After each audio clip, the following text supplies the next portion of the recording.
It's so good to be here with you guys. Some of you are familiar faces here today. Some of you guys we've met before, and others are meeting for the first time. And it is so good to be here with you. My name is Matt Roberts, and I'm here today from Ogden, Utah, which the truth is, in the trajectory of my life, I never thought I would be standing up in front of a group of people saying I was from Ogden, Utah. I am actually a Southern boy, born and raised in Atlanta, Georgia.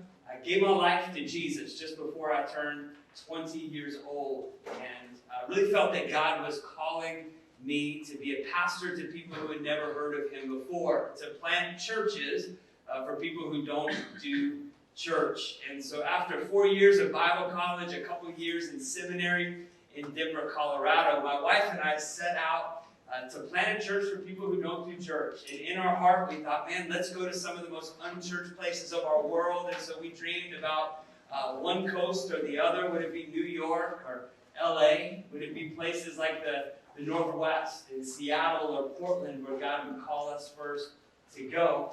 And I'll be honest with you, the first time that God spoke Utah into my heart, my very spiritual first response was, get behind me, Satan. I don't want to move to that place. That's where all the Mormons lived. Y'all know that's what you were thinking this morning when I said Utah. You were wondering in your mind whether or not I was a Mormon, weren't you? And so I didn't know a whole lot about Utah, but what I knew is that was the place that I had heard where church planters and pastors kind of go to die.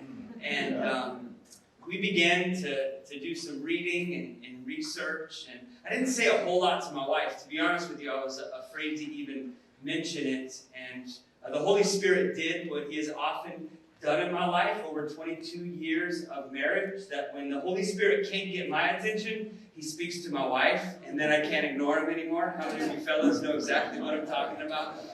And God called us to go to a place where the Christian church of Utah represents less than 2% of our state. And so when we talk about the church in Utah, we don't have the luxury of dividing ourselves between denominational and oftentimes even doctrinal lines. I mean, man, if you believe in the Jesus of the Bible, we are on the same team.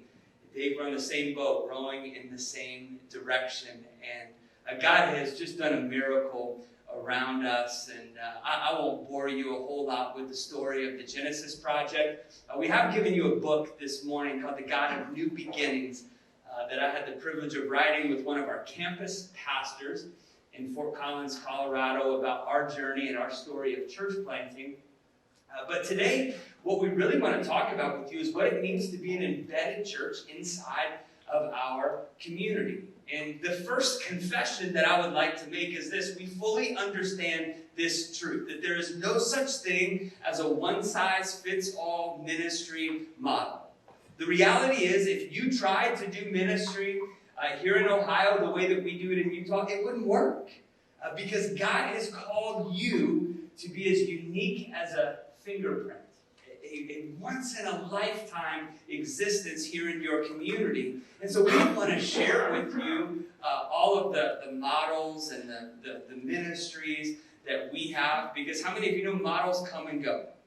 Even ministries inside of our church ultimately come and go. And what we hope to leave you with today are things that never change, the very foundation of who we are as the Church of Jesus Christ. And so as we talk about architecture and design today, as we talk about the process of building, from moving dirt and preparing a site all the way through to cutting a ribbon and moving into a brand new or remodeled space, we want to first establish this, that all of those things are simply tools.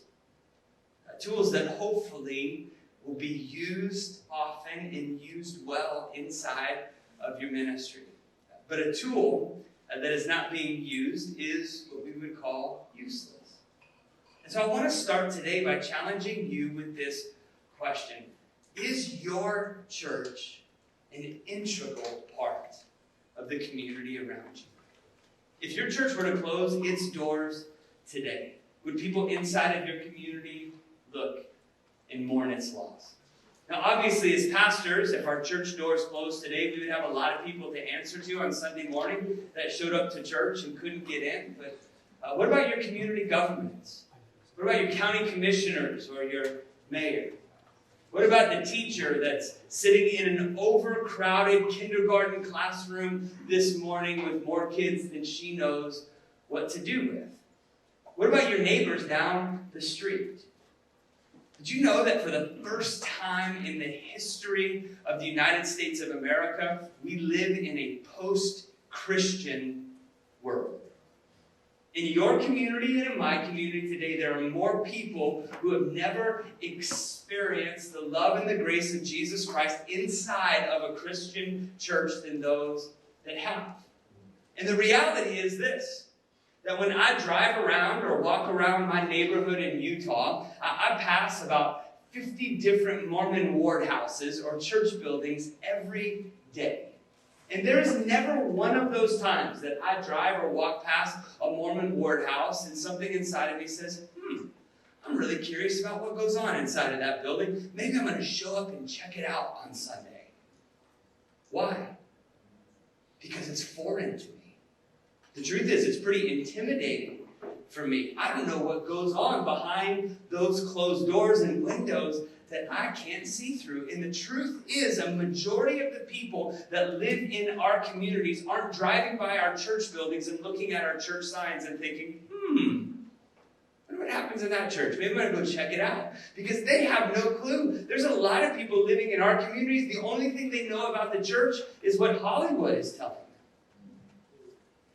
That we're charlatans that just want their money. How many of you have heard that one before, right? That maybe we're passing around rattlesnakes inside, kind of bouncing off the walls, right? We live in a post-Christian world, which means we have to understand the language we speak and the way in which we're presenting ourselves to our community is changing faster than it ever has before and becoming an integral, embedded piece in our communities is as important now for the Church of Jesus Christ as it has ever